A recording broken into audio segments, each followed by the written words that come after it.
9th standard சயின்ஸில் unit 9 பார்க்குறோம். அண்டம் பூமியே மையம் அப்படின்னு சொல்லிட்டு மைய மாதிரியை சொன்னவர் வந்து கிரேக்க வானியலாளர் தாலமி அப்படின்றவர். இந்திய வானியலாளர் ஆரியப்பட்டா அதை ஆதரிச்சார். பட் நிக்கோலஸ் அப்படின்றவர் தான் சூரிய மைய மாதிரியை வந்து வழிமொழிஞ்சார். அதுதான் கரெக்டு. அதுக்கு வந்து பார்க்கக்கூடிய அண்டம் அப்படின்றது 93 பில்லியன் ஒளியாண்டுகள். ஒரு ஒளியாண்டுன்றது 9.46 × 10⁻12 கிலோமீட்டர். ஏன் 4% மட்டுமே தான் வந்து வெற்றிடம் இருக்கும் அந்த டார்க் மேட்டரில். அடுத்து வந்து 13.7 பில்லியன் இயர்ஸ்க்கு முன்னாடி தான் அந்த பெருவெடிப்பு நடந்தது அப்படின்னு சொல்கிறாங்க. நமக்கு பக்கத்தில் இருக்க விண்மீன் திரள் எதுனா மீடா சுருள் வடிவு வந்து இருக்கும். 25,000 ஒளி ஆண்டுகள் தொலைவில் வந்து இருக்கும். சூரிய மண்டலத்திலேருந்து 25,000 ஒளி ஆண்டுகள் தொலைவில் இருக்கும். பூமி வந்து சூரியனை சுற்றி வருவது போல் விண்மீன் திரள் மையத்தை வந்து சூரியன் சுற்றி வருது. அதுக்கு 250 மில்லியன் ஆண்டுகள் ஆகும். நமக்கு பக்கத்தில் இருக்கிறது வந்து அண்டிமீரா விண்மீன் திரள் இருக்குது இல்லையா, அதோட டிஸ்டன்ஸ் வந்து 2.5 மில்லியன் ஒளி ஆண்டுகள். அது ரீச் ஆகிறதுக்கு 25 பில்லியன் வருஷம் ஆகும். விண்மீன்கள் வந்து பெருவெடிப்பில் வந்து விண்மீன் திரள்கள் உண்டாகின்றன. அதான் வெப்பம், ஒளிப்புற கதிர்கள் எல்லாமே வந்து ஹைட்ரஜன், ஹீலியம் எல்லாமே வந்து ஹைட்ரஜன் தான் இருக்கிறதுலே அதிகமாக வந்தது. இப்போ வந்து 3000 விண்மீன்களை தான் வந்து நம்ம கண்ணால் பார்க்க முடியும். வெப்பமான விண்மீன்கள் வந்து எப்படி தெரியும்னா ஒயிட் அண்ட் ப்ளூ கலரில். இப்போ நம்ம ஃபயர் வச்சோம்னா ஃபயர் என்ன கலரில் இருக்கும்? ஒயிட்டில் இருக்கும், இல்லை ப்ளூ கலரில் வரும். குளிரான விண்மீன்கள் வந்து ஆரஞ்சு ரெட் கலரில் இருக்கும். குழுவாக விண்மீன் குழு வந்து நட்சத்திர கூட்டம், கன்ஸ்டலேஷன் அப்படி சொல்கிறோம். நட்சத்திர கூட்டம் 88 இருக்குது. என்னென்ன வடிவம்? ஆட்டுக்கடா, மிதுனம், லிங்கம், சூரியன், தேல், கேசியோஃபியா அப்படின்ட்டு சில வடிவம். அந்த வடிவத்தை வச்சு நம்ம நேம் பண்ணுறோம். சூரியன் வந்து ஹைட்ரஜன் வாயு, ஹீலியம் வாயு. இதில் தான் முக்கால்வாசி சூரியனில் முக்கால்வாசி என்ன இருக்கும்? ஹைட்ரஜன் வாயு இருக்கும். கால்வாசி ஹீலியம் வாயு இருக்கும். அதுதான் சூரியனே. ஹைட்ரஜனோட அணுக்கரு இணைவினால் தான் வந்து ஹீலியம் வந்து உருவாச்சு. சூரியனை சுற்றி 4.6 மில்லியன்ஸ், அதாவது இந்த மாதிரி விஷயங்கள்லாம் நடந்து 4.6 பில்லியன் வருஷத்துக்கு அப்புறம் தான் வந்து சூரியன் வந்து அடுத்தடுத்து உருவாச்சு அப்படின்னு சொல்லிட்டு சொல்கிறாங்க. 4.6 வருஷம் வந்து ஜஸ்ட் வந்து இந்த ஹைட்ரஜன் வாயு சேர்ந்து ஹீலியம் உருவாகிட்டே இருந்திருக்கு.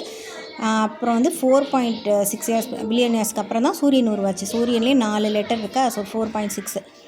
அடுத்து பெருவெடிப்பில் வந்து ஹைட்ரஜன் குளிர் வடிந்து மேகங்கள் உருவாகின. அது அடர்வு மிகுந்து தான் விண்மீன் திரள் வந்து உருவாச்சு. மேகம் உருவாச்சு, அது அடர்வு கூடி விண்மீன் திரள் உண்டாச்சு. அதுக்கு போக அடிஷ்னல் கேஸஸ், ஹைட்ரஜன், ஹீலியம் அதெல்லாம் அங்கங்கே இருந்துகிட்ருக்கு அப்படின்னு சொல்கிறாங்க. வேகமாக சுற்றுச்சு இல்லையா, அதனால் மேற்பரப்பு வந்து ஒரு மாதிரி தட்டையாகி கோள் வடிவத்தில் இப்போ இருக்குது அப்படின்றாங்க. அடுத்து கோள்கள் அப்படின்னா வந்து நீள்வட்ட வடிவத்தில் வந்து இருக்கும். பூமியோட சுழற்சி காலம், அதாவது பூமி வந்து தன்னை சுற்றி வர 23 ஹவர் 56 நிமிஷம் ஆகுது. அதனால தான் ஒரு நாளுக்கு இவ்வளோ நேரம் இருக்குது அப்படின்னு சொல்கிறோம். அதே மாதிரி ஒவ்வொரு கோளும் வந்து தானே சுற்றிக்கிறதுக்கு எவ்வளோ நேரம் ஆகும். ஸோ வந்து ஒரு நாளோட அளவுன்றது ஒவ்வொரு கோளுக்கும் எவ்வளோ. புதன் சனிக்கிழமையிலேருந்து என்னென்னா புதன் வந்து 5வது கிழமையாக வரும். 58.65 டேஸ் ஆகும். அது ஒரு தனி சுற்றது அத்தனை டேஸ்.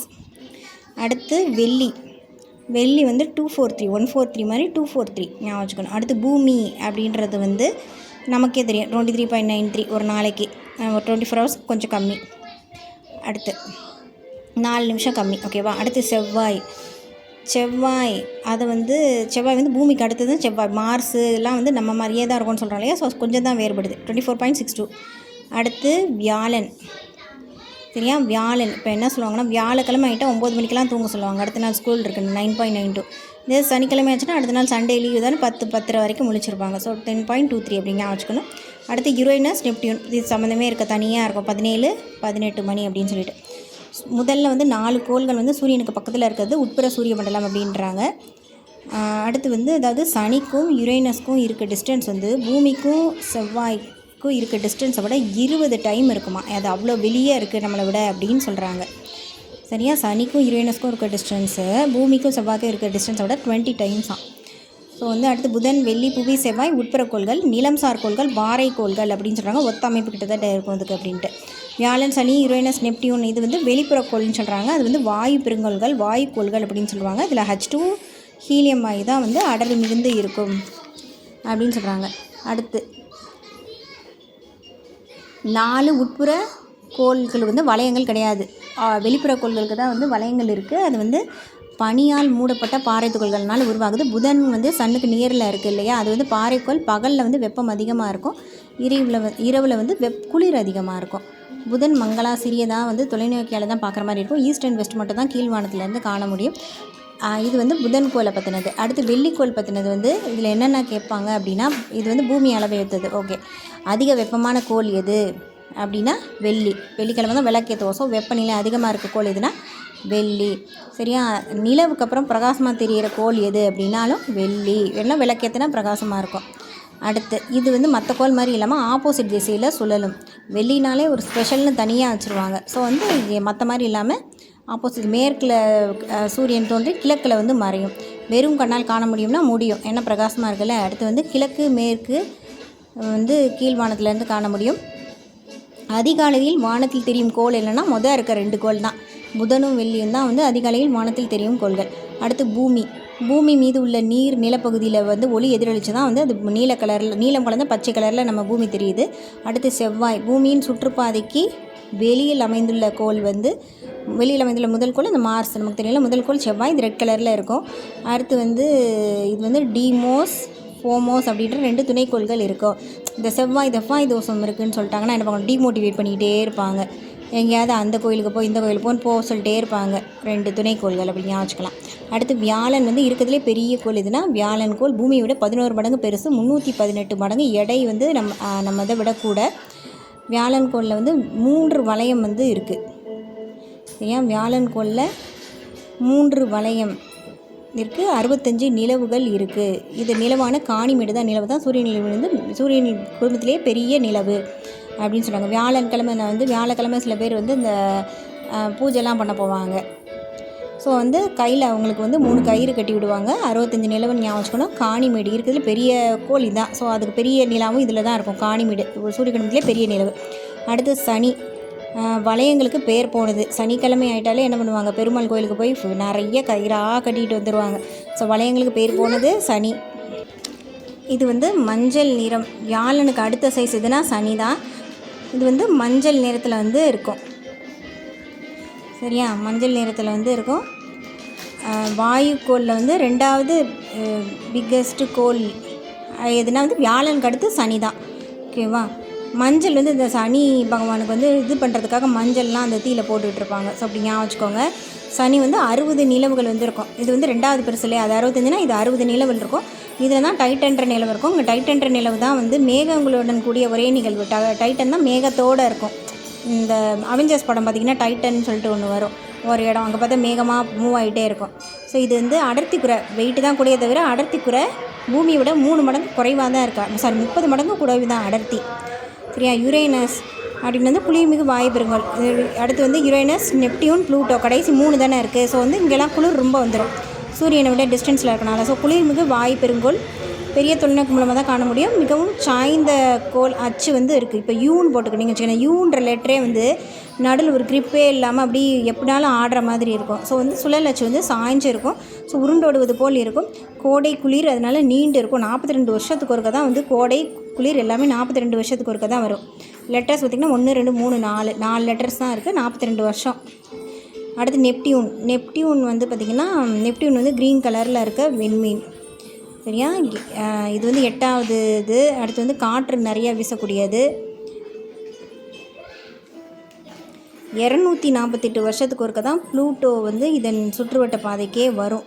நெப்டியூனுக்கு அடுத்து ப்ளூட்டோ, அதுக்கு பக்கத்தில் இருக்கிறதே 248 வருஷத்துக்கு ஒருக்க தான் வந்து இதுக்கிட்டேயே வரும் அப்படின்னு சொல்கிறாங்க.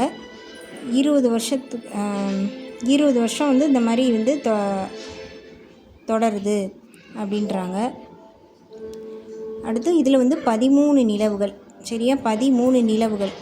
நெப்டியூனில் 13 நிலவுகள். ட்ரைட்டன் 3 நெப்டியூன் அப்படின்னாலே 3ன்னு ஞாபகம் வச்சுக்கணும். ஸோ வந்து 3ன்னு ஞாபகம் வச்சுக்கிட்டோன்னா 13 நிலவுகள். ட்ரைட்டன்ற நிலவு இதில் வந்து இருக்கிறதுலே பெருசு. சூரிய மண்டல கோளின் சுழற்சிக்கு எதிர் திசையில் சுழலும் ஒரே நிலவு ட்ரைட்டன்.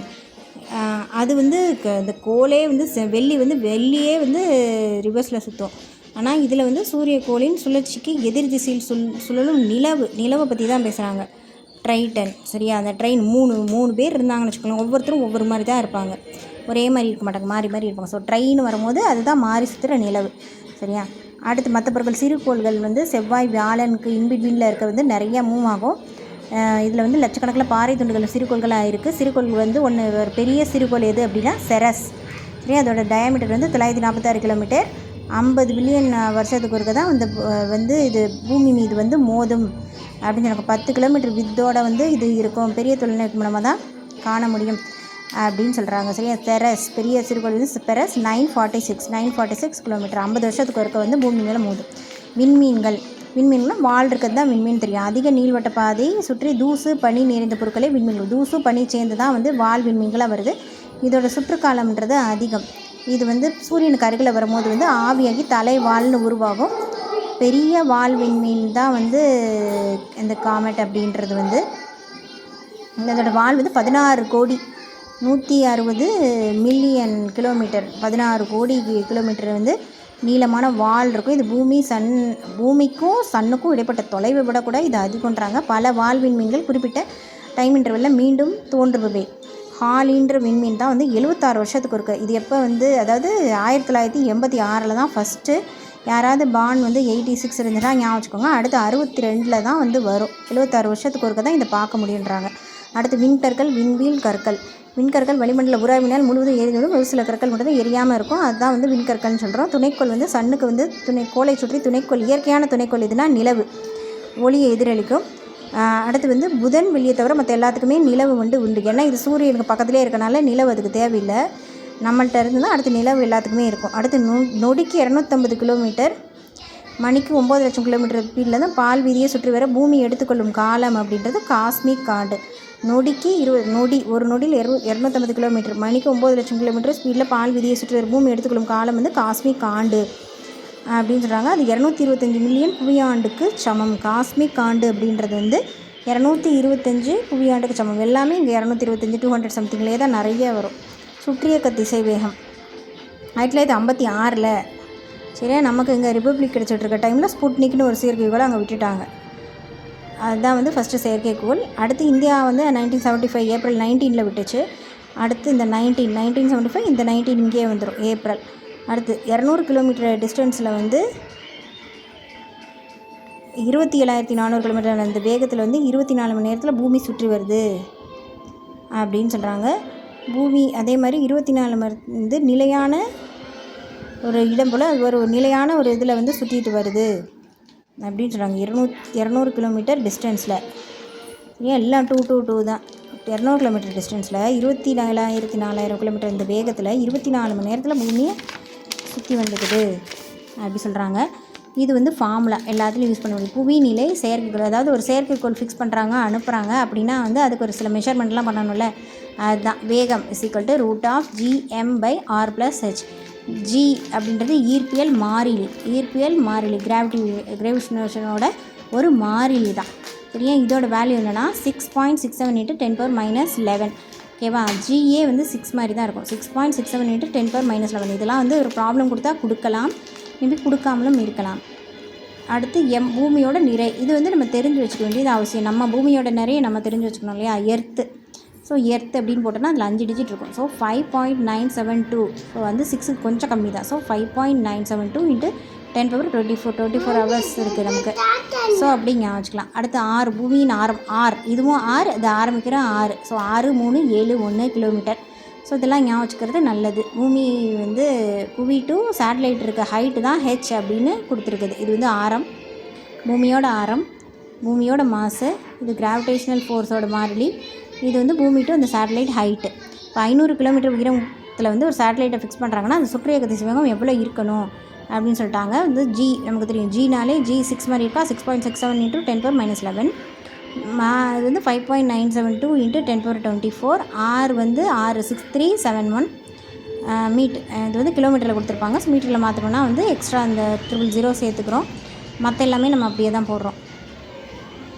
அடுத்து கீழே வந்து ஹைட் வந்து 500 கிலோமீட்டர் கொடுத்துக்கலாம். அதையும் வந்து மீட்டரில் மாற்றுறோம். ஸோ இதெல்லாம் வந்து என்ட்ரு பண்ணிட்டோன்னா ஆன்சர் வந்துடும். அடுத்து நுண்ணீர்ப்பு. ஆப்ஜெக்ட்ஸ் மனிதர்கள் எடையற்று இருப்பது போல் விண்வெளி வீரர்கள் வந்து எடையற்று இருக்காங்க. சில ஆப்ஜெக்ட்ஸ் வந்து மிதக்கிற மாதிரி இருக்கும். சுற்றுக்காலம் எவ்வளோ? சுற்றுக்காலம் இதோட ஃபார்முலா T = 2/r/v. அதாவது v = d/t. இங்கே dனாலே 2/r அந்த சுற்றளவு. ஸோ வந்து /tன்னு வரும் இல்லையா, அதை வந்து இங்கே மாற்றி போட்டிருக்காங்க. அவ்வளோதான். 2/rன்றது வந்து இங்கே வந்து r+h, அதாவது நம்ம எர்த்தோட r ப்ளஸ் அந்த சேட்டலைட் இருக்க ஹைட்டு, அதுதான் ஆரம். ஏன்னா சுற்றுவட்ட பார்த்திங்கன்னா ரெண்டையும் கனெக்ட் பண்ணணும். So r+h. இங்கே வந்து விக்கு பதிலாக இந்த ஃபார்முலாவை போட்டுரும்.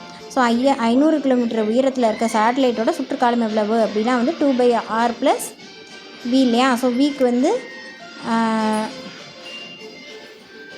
2 போட்டாச்சு. ஆர் வேல்யூ நமக்கே தெரியும். r+h எல்லா வேல்யூவும் நம்ம என்ட்ரு பண்ணோன்னா gm இது வந்து பார்த்திங்கன்னா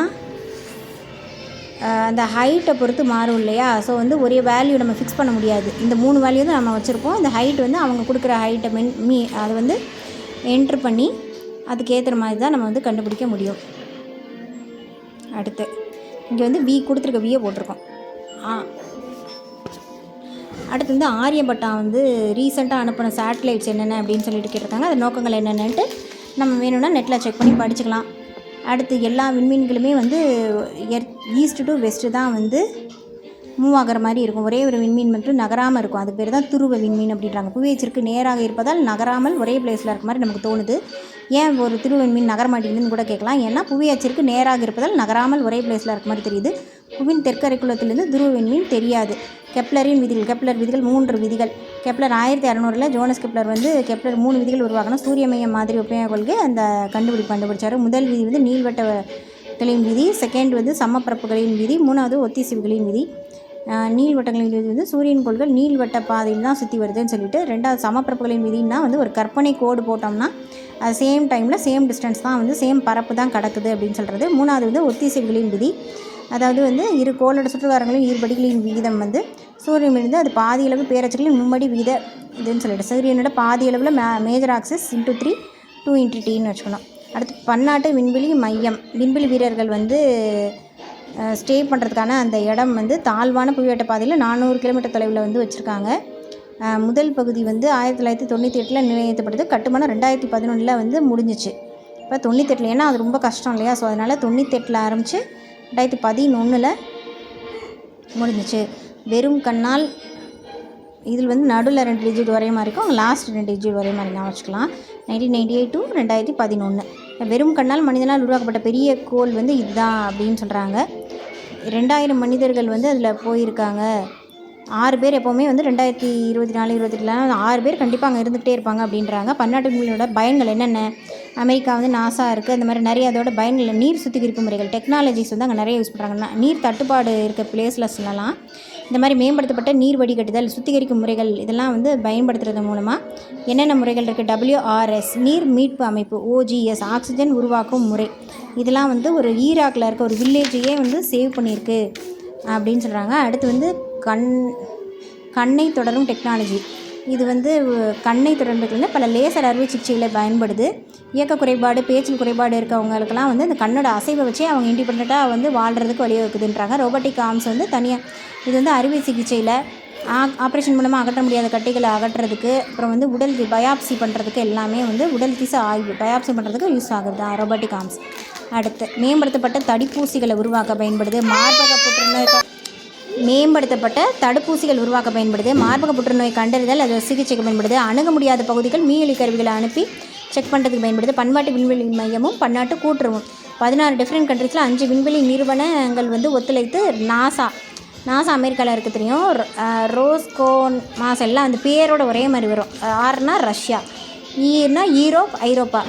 அடுத்து ஜாக்னா ஜப்பான், ஜாக்ஸானா ஜப்பான், சிஎஸ்சினா Canada, Belgium, Brazil, Denmark, France, Germany, Italy, German நாடுகள் இந்த எல்லா கண்ட்ரீஸ்லையும் இருக்குது. செரஸ்ன்றது சிறுகோள். ஒரு கோள் வந்து சன்னை சுற்றி சுழற்சி நேரம் B என்ற கோளை விட 8 மடங்கெனில் A என்ற தூரம் B தூரத்தை விட 4 மடங்காக இருக்கும். 13.7 பில்லியன் வருஷத்துக்கு முன்னாடி தான் பெருவெடிப்பு நடந்தது. சன்னோட திசை வேகம் சூரியனோட திசை வேகம் என்ன அப்படின்னு கேட்டால் 250 km/s. சூரியனோட திசை வேகம் 250 km/s. முனைகளில் சன்னின் திசை வேகம் வந்து குறையும். அது வந்து 36 நாட்களாக வந்து இருக்கும். முனைகளில் சூரியனின் திசை வேகம் குறைஞ்சு 36 சன்னுக்கு 3 லெட்டர் இருக்குல்ல. ஸோ 36 3ல் ஆரம்பிக்கும். கெப்லர் 3 விதி 3வது விதி வந்து ஒத்திசைவுகளின் விதி. ஹாலிஸ் அப்படின்ற விண்மீன் வந்து 7 மணிக்கு நேரம் கிடையாது, 76 வருஷத்துக்கு ஒருக்க தான் தோன்றும். எர்த்திலேருந்து வந்து 36 ஹைட்டில் இருக்க சுழற்சி காலம் வந்து 24 hours. வேகம் என்ன V வந்து கேட்டிருக்காங்க. ஸோ ஆரும் நமக்கு தெரியும் 6370. ஸோ எல்லாத்தையும் வந்து போட்டோம்னா வந்துடும் ஆன்சரு. அடுத்து பூமியிலேருந்து 4000 கிலோமீட்டர் தொலைவில் கோளின் சுற்றுக்காலம் t = 2 into r + h / v. விக்கு பதிலாக வந்து இந்த வேல்யூ வந்து கொடுத்துருந்தாங்கன்னா அப்படி நம்ம போட்டோம்னா 2 இன்ட்டு இந்த வேல்யூ. ஸோ t = வேல்யூ கண்டுபிடிச்சிடலாம். அடுத்து நம்மை சுற்றியுள்ள பொருட்கள் கெமிஸ்ட்ரி வந்துட்டு அடுத்த வீடியோவில் பார்க்கலாம்.